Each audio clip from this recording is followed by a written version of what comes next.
Imagine a ship flying a pirate flag, but one that isn't hunting for gold. It's hunting those who kill whales. Imagine a captain whom one country has placed on an international wanted list, yet whom thousands of people around the world call a hero. Imagine an organization that for 50 years has been ramming, chasing, and sinking not people, but ships. Ships engaged in activities that are officially banned, yet continue to this day. This is Sea Shepherd. And this is the story of a man named Paul Watson, the most controversial, the most tenacious, and the most passionate ocean advocate on the planet. Paul Watson was born in Canada in 1950. As a young man, he grew up near the sea and witnessed how industry was systematically destroying what he held dear. In the early 1970s, he became one of the founders of Greenpeace, the very organization that devised a simple yet ingenious tactic to stand in small boats between the harpoon and the whale. A human shield. It worked, cameras filmed it, the world watched, and sometimes the whales survived. But that wasn't enough for Watson. In 1977, he left Greenpeace. The reason was simple: he believed that protest alone wasn't enough. He felt it was necessary to take action, literally to stand in the way of poachers,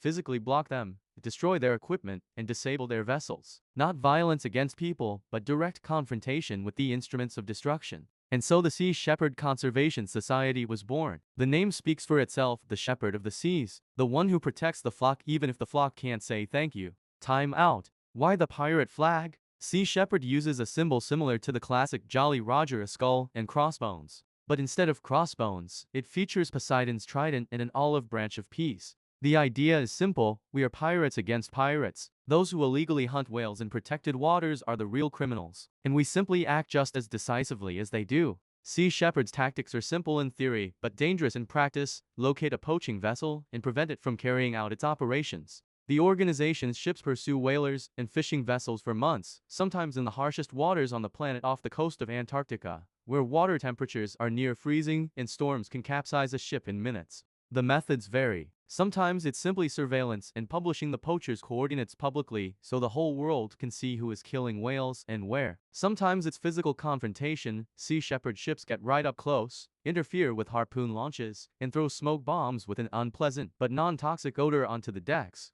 There have been instances of deliberate collisions with whaling vessels. This sparked massive controversy. Some called it heroism, others piracy in the literal sense of the word. But the fact remains, after many years of direct clashes with Sea Shepherd, Japan's scientific whaling program in the Antarctic was ultimately shut down. It wasn't the only reason, but it was one of them. Time out. Scientific whaling, what exactly is it? An international moratorium on commercial whaling has been in effect since 1986. But there is a loophole in the law: countries are allowed to kill whales for scientific purposes. Japan has exploited this loophole for many years, sending fleets to the Antarctic and catching hundreds of whales a year formally for research. But in reality, the meat was then sold in stores. Sea Shepherd has called this a sham for years, and it was precisely these fleets that were the target of their main campaign, Operation Antarctic. If Sea Shepherd had a face, it would be Paul Watson's. Captain, as everyone who has worked with him calls him.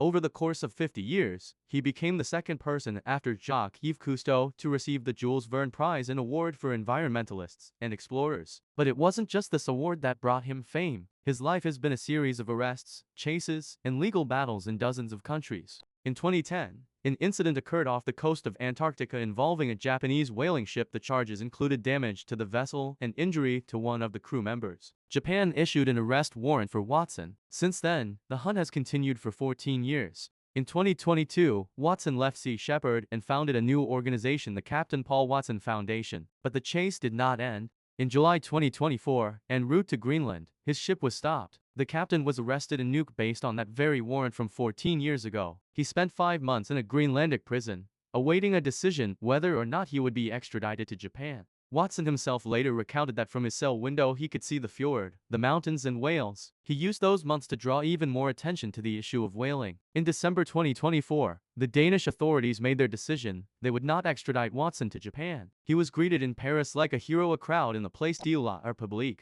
posters and cheers. And in July 2025, Interpol finally removed him from the list of most wanted criminals, lifting the very red notice that had hung over him for more than 10 years. Time out. Freedom with a catch. Lama Assembly, president of Sea Shepherd France, called Interpol's decision good news, but added, this does not give Watson complete freedom of movement, because the Japanese arrest warrant alone can serve as grounds for his detention in other countries. The captain's story continues even now. Today, Sea Shepherd is more than just a single ship or a single person. It is an international network with chapters all over the world, from France to Australia, from Mexico to Italy. Their operations have expanded far beyond the protection of whales. Today, it's a fight against illegal shark fishing, the destruction of coral reefs, and giant trawlers that literally scoop up entire ecosystems in a single pass. And the Captain Paul Watson Foundation, founded by the captain himself, continues its direct operations, including campaigns against the harvesting of Antarctic krill, the foundation of the entire ocean food chain.